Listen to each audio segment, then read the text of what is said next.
We continue our position preview, this time talking about the shooting guard position. Then we have Kai Jones and Drake updates. That's right, both of them coming up today at Locked On Hornets. You are Locked On Hornets, your daily Charlotte Hornets podcast. Part of the Locked On Podcast Network, your team every day. In a minute, cuz we live.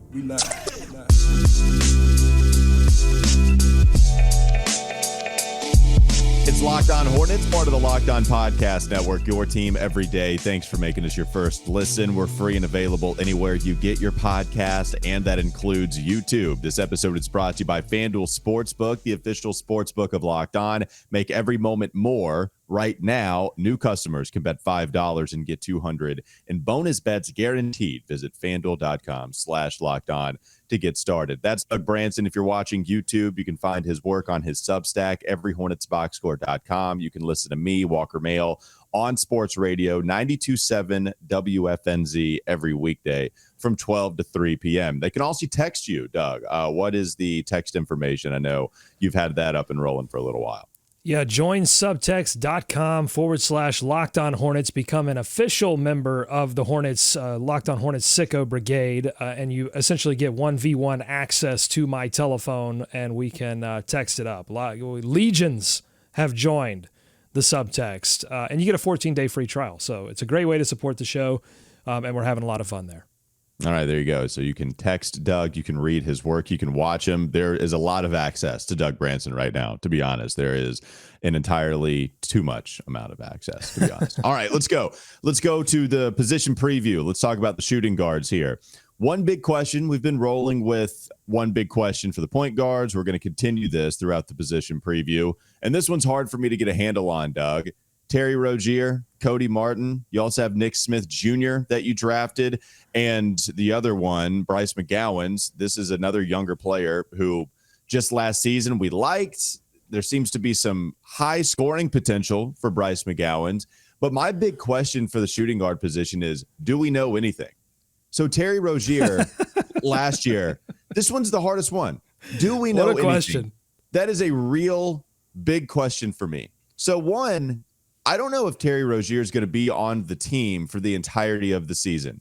We have talked about him on the trade market for quite some time. So I don't even know if this position is going to look like it does right now at the end of the year. If Terry does stay on the team for the entire season, then is he going to be someone that continues to shoot 33% from three, or is he going to go back to being the guy that could shoot 38% from three? High volume, someone that you could depend on during clutch moments. There were 2 years in a row where Terry Rozier was one of the better clutch scorers in all of the NBA. So I just don't know what we're getting from Terry this season, but hopefully the better one now that LaMelo's back. Cody Martin. Cody Martin gets hurt within the first 58 seconds of his debut last year, appears in 6 more games after that. And this injury that was lingering in the offseason, that was lingering all season long, it was one of those injuries that kept him out the entire year, basically. I mean, he missed a season as far as, basically just missed an entire year. Bryce McGowens, Nick Smith Jr., they're so young. Bryce was hot and cold last year, as you would expect a second-round pick in his rookie season to perform.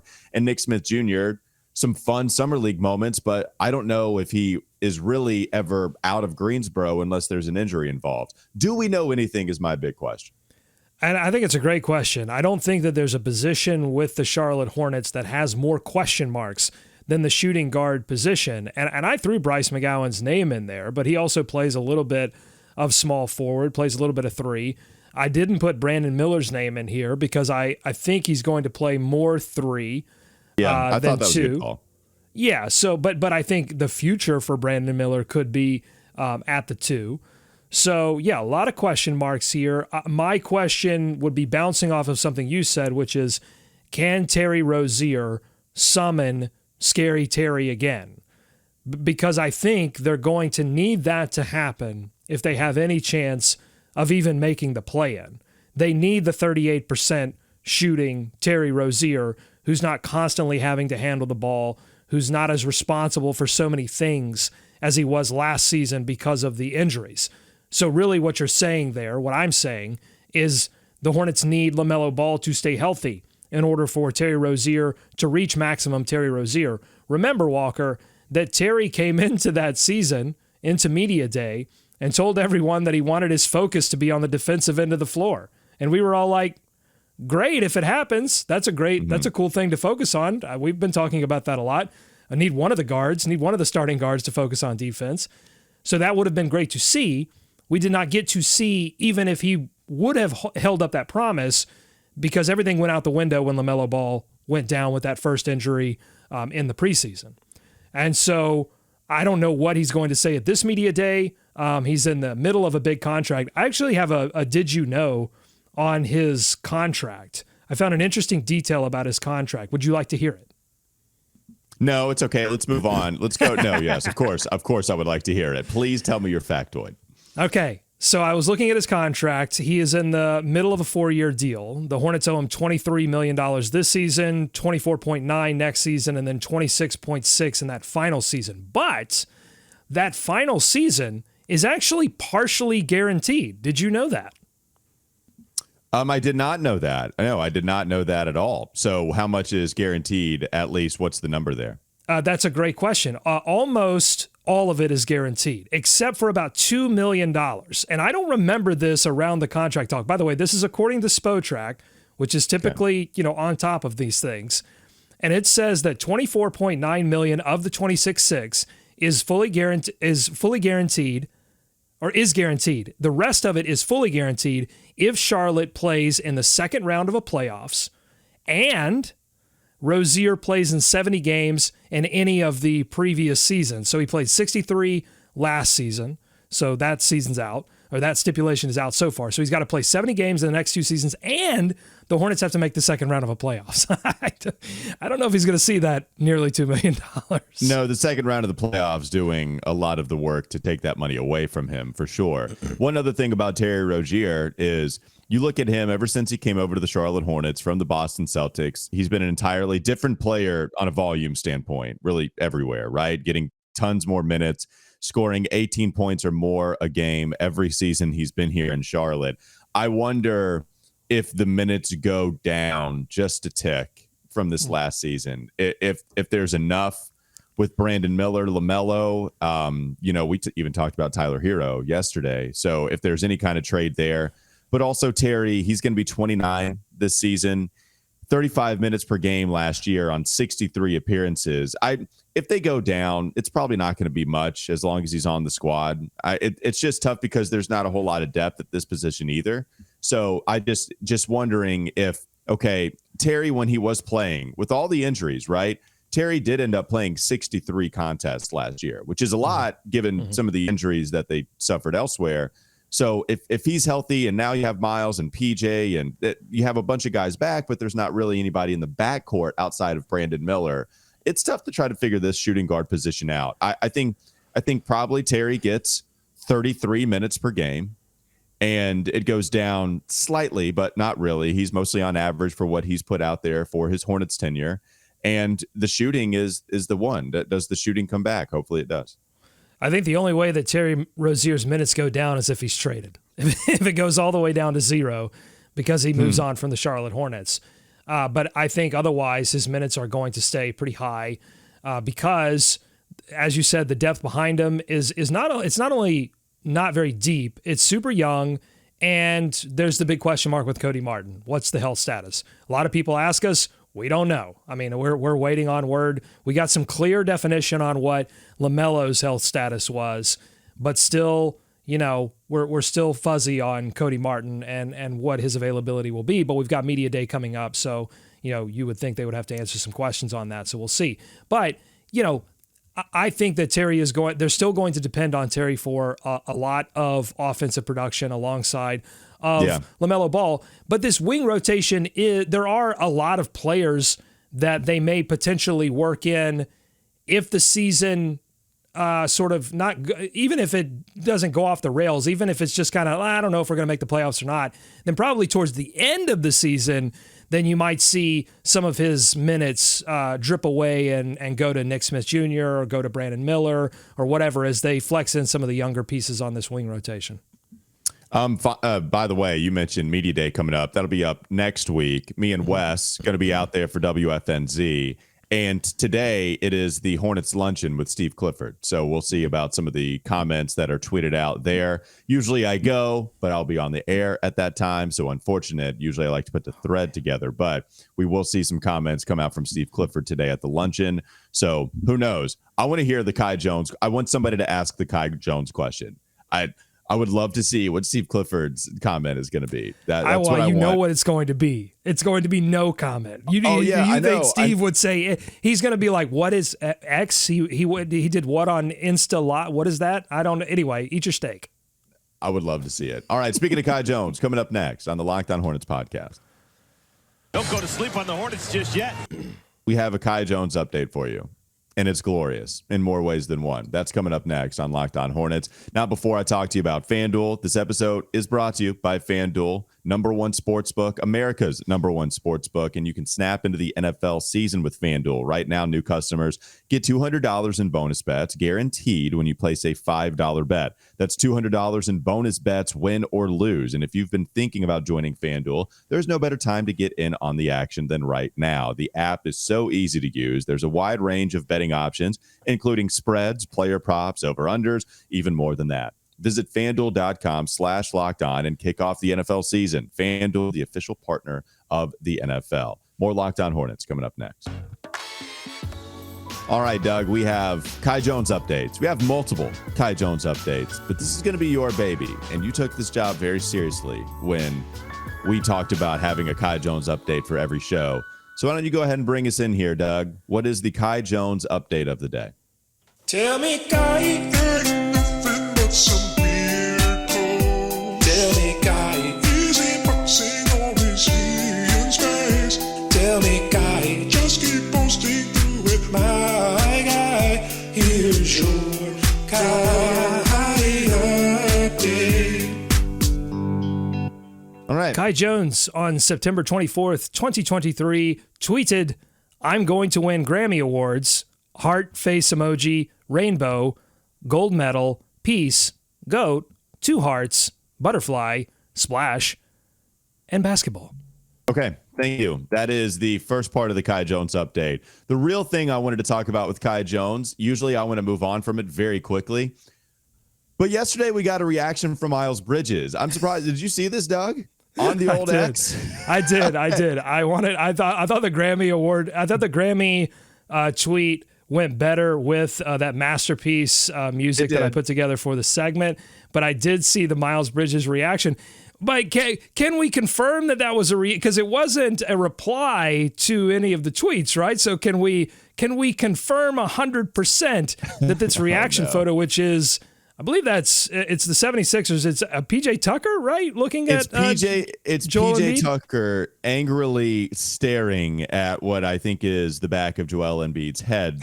But Tobias Harris has his mouth agape looking at Joel Embiid, and PJ Tucker angrily staring at Joel Embiid. So you're right. It was not a direct response. I feel pretty good. About Miles Bridges having that. I'll fall on the sword for that one if we're worried about holding the utmost journalistic integrity. But Kai Jones tweeted out, "I be having missions with @Miles Bridges, Adventure Time. Smiley face, #1 medal, a couple hearts, butterfly, peace, heart, eye, face, goat emoji." To which Miles Bridges replied with that meme of PJ Tucker staring at Joel Embiid angrily. So that's the Kai Jones update. We had hopefully they're not I wouldn't even say that PJ Tucker is staring at Embiid angrily. I think it's more like, what are you talking about? Like, what? Like, it's more of that reaction than it is like, I'm angry with you. It's more like, what? Which is, I think, really summarizes at this point, the Kai Jones social media experience. Tobias Harris's face in that meme is really, really underrated. Okay, let's go with the Drake update too. Do you have an intro for the Drake update, or do you just have an update? Oh my God, we've got Kai Jones updates, we've got Drake updates. What is going on with this season, right? I mean, can we, let me hit Fergie again. Let's play some basketball! Oh my God. Now we got Drake updates. What's going on here? All right. So there's actually 2 Drake updates. The first that hit my feed was from Culture on Twitter, CLTURE on Twitter. Drake told an audience Saturday night in Charlotte that he and J. Cole, quote, gonna put something real special together for Charlotte. And I don't know if he's talking. Now, cool. J. Cole is a part owner of the Charlotte Hornets now. Yeah. So I don't, is Drake referencing putting something special together for the Hornets as a basketball organization or for the city of Charlotte? I don't know. Is Drake going to be on the sideline? I thought he was a Raptors fan. I thought he was a Kentucky fan. I thought he was is he a Hornets fan now? Does Drake mean that he's going to trade maybe a Scotty Barnes to the Charlotte Hornets somehow for pennies on the dollar? Maybe he just something real special is heading to Charlotte. We're going to trade somebody pennies on the dollar, and we're going to make Charlotte a real franchise run by J. Cole, and then maybe Drake can buy a stake in ownership. That's the other Drake update is that apparently he is very familiar with Amari Bailey, the second-round rookie selection for the Charlotte Hornets this season, and he walked Amari Bailey out onto the stage during his Charlotte concert, which I think is kind of it's interesting, right? Because I doubt that a majority of the people that were at the concert even knew who Amari Bailey was, because it's a second-round pick, right? I mean, he's not like, he went to UCLA, but that's on the West Coast.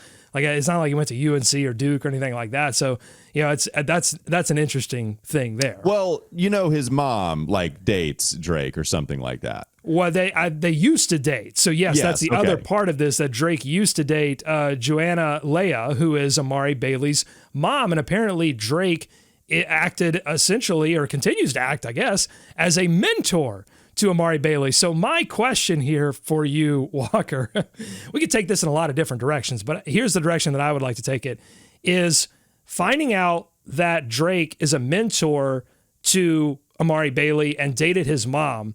Is this the first thing that we've read on the show that actually makes you feel old? That Drake is a mentor. Yeah, that one. To a rookie. Drake is a mentor and dated the mother of a rookie of the Charlotte Hornets. Now, you are younger than me. And so we don't find ourselves often in this place where you would read something that made you feel old. But I think we're starting to hit, this may be the first thing. It's sort of like the Twitter or social media version of finding a gray hair in your beard. No, I think the first...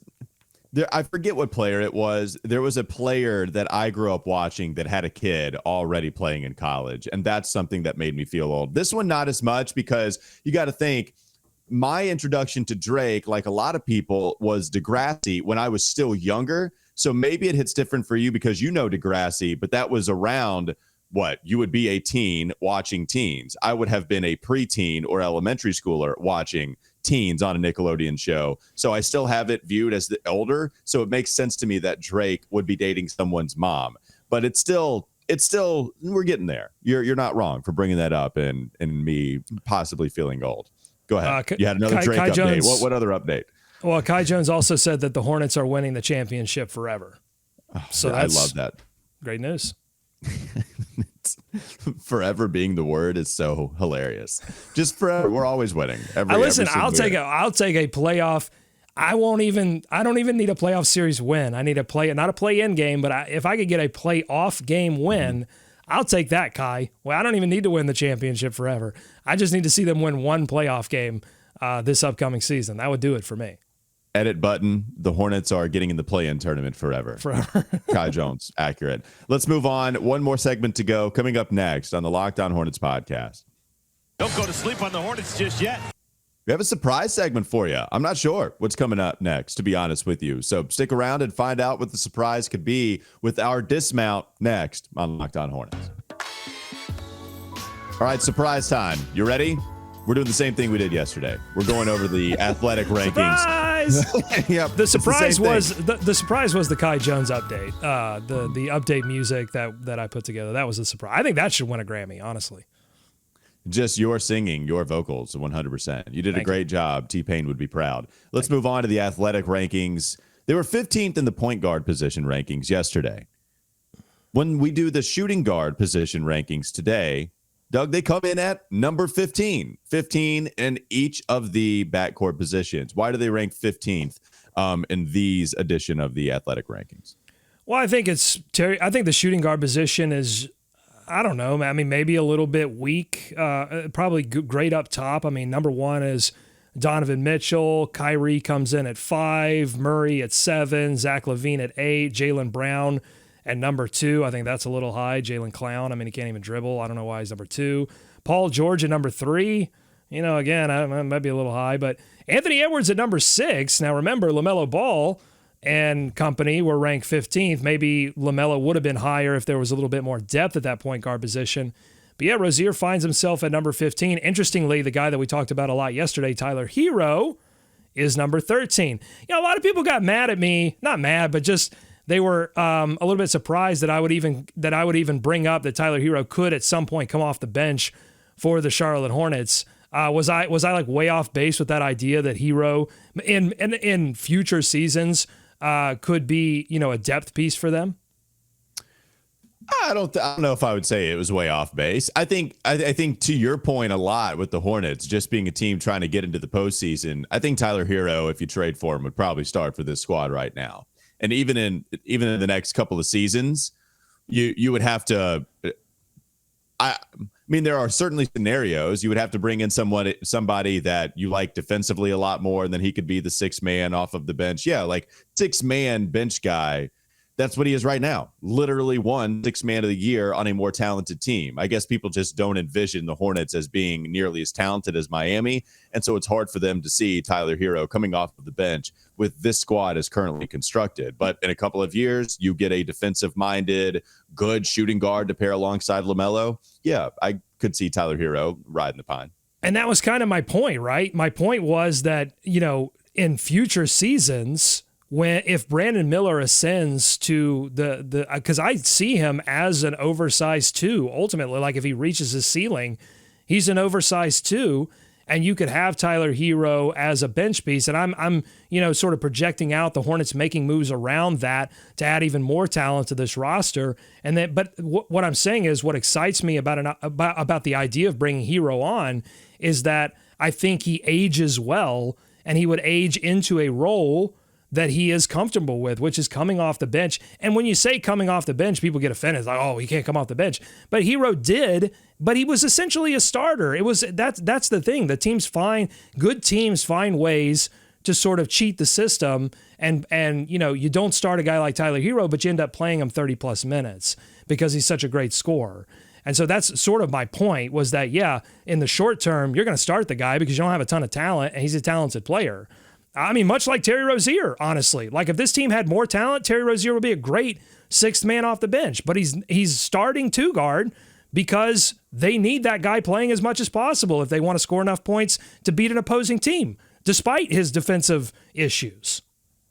I think in the backcourt, we've seen Law Murray basically just rank the starters in the NBA, at least for us, because there's not a lot of depth at either position, shooting guard or point guard right now. Shooting guard there could be if Cody Martin comes back healthy, ready to go, and depending on who emerges from some of these younger players, for sure. Point guard, I'd feel a lot less confident in somebody showing up outside of LaMelo. But shooting guard, there could be someone on the bench that comes in for a Terry Rozier breather, something like that. But yeah, basically Law Murray is just ranking the starters here. And I understand it's just tough to look at anybody as depth pieces and say, yep, I feel confident that those guys are better than every other depth piece the other NBA teams have.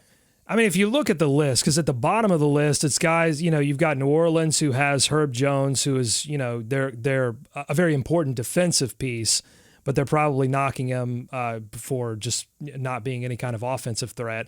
Devin Vassell in San Antonio is 26th. 25th is Jordan Clarkson in Utah. 28th, Grayson Allen in Milwaukee.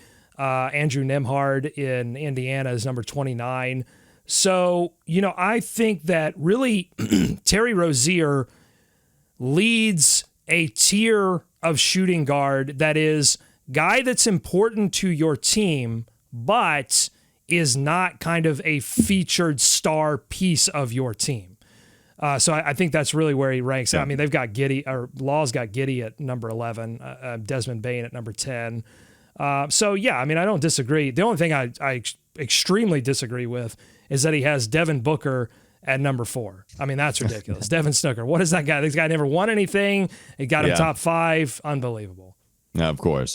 Yeah, you said Jalen Clown and Devin Snooker. You are coming after the shooting guards. That is what you do. That's Doug Branson. You can find his work on his Substack, everyhornetsboxscore.com. You can also text him on the subtext offered on his Substack. Lots of subs everywhere for Doug Branson. You can listen to me on sports radio every weekday from 12 to 3 p.m. Just check out 92.7 FM. Thanks for making it your first listen. Make your second listen game to game NBA, especially with the season about to start. Every moment, every top performance, every result, Locked On Game to Game covers every game from across the league with local analysis that only Locked On can deliver. Follow Game to Game on Locked On NBA, available on YouTube and wherever you get your podcast. Today, Steve Clifford will talk to the media at the luncheon. Next week, we have Media Day, so it's ramping up. We'll be with you again every single weekday. Every single one will be posting a podcast wherever you get your pods. Have a great rest of your day. We'll be back with you tomorrow.